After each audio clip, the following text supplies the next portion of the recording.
Ok, troisième tuto concernant un mot technique, c'est le swipe avec le freeze.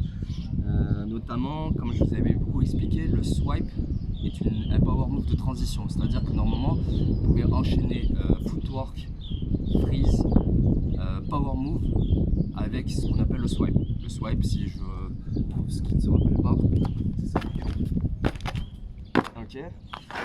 Alors, pour expliquer simplement, avec le swipe, si vous avez remarqué, le bassin est à une certaine hauteur. Du coup, ce qui se passe, c'est qu'à un moment, vous avez les deux mains au sol. Ou non, à deux moments, il me semble. Et du coup, c'est au moment où justement vous êtes face au sol que là, vous pouvez en fait tenir sur vos mains. Alors, ça peut paraître compliqué, c'est sûr. Je ne recommande pas d'aller, super vite et d'aller petit à petit. Mais pour vous expliquer brièvement, la chose qui est, c'est que quand vous êtes en train de faire la rotation, c'est à ce moment-là que vous pouvez enchaîner votre freeze. Ok. Maintenant, l'idée, c'est de trouver une solution un peu originale de pouvoir enchaîner ce mouvement. C'est-à-dire, pour le rappel de swipe, tout le monde, je mets le bassin en hauteur. Je dois mettre ma main parallèle à ma jambe et par rapport à l'alignement des mains. Donc ça veut dire que vous allez tourner ici. Et là, à ce moment-là, quand je vais venir dans cette position, je vais reposer ma main, là j'ai la possibilité de renchaîner un équilibre. Ok. Et ça veut dire que vous avez la possibilité de faire encore d'autres choses. C'est-à-dire, exemple tout bête, si je suis ici, je peux enchaîner du freeze. Ok. Donc,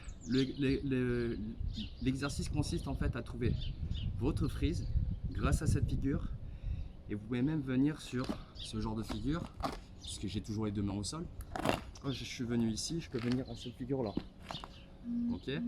Donc, le premier exercice consistera en fait à mettre justement un freeze dans votre swipe, dans votre enchaînement de swipe. Je vous conseille d'en faire deux. Et une fois que vous en aurez fait deux, vous pourrez enchaîner justement votre freeze. Un équilibre, un moi ou un baby freeze, c'est comme vous le voulez. Le but en fait, c'est qu'au moment où vous allez venir poser les deux mains, il faudra résister pour amortir justement et pour pouvoir avoir justement de la stabilité dans votre freeze. Donc c'est très important. Ça c'était le principe du swipe freeze à pouvoir travailler chez vous. Comme vous pouvez le voir, j'ai pas besoin énormément d'espace pour pouvoir le travailler. Donc n'hésitez pas à m'envoyer des vidéos pour montrer vos résultats, ce que vous avez travaillé. Et après, par la suite, si vous commencez à devenir très bon en équilibre, je vous conseille d'enchaîner au moins deux freezes. Exemple tout bête. Je suis là, j'enchaîne swipe, équilibre, je peux enchaîner freeze. Là, bravo. Désolé pour l'interruption. Du coup, voilà. Je vous laisse checker par vous-même. Je vous laisse regarder tous les mouvements possibles avec justement swipe. Et à ce moment-là, envoyez-moi des vidéos. C'était le troisième tuto.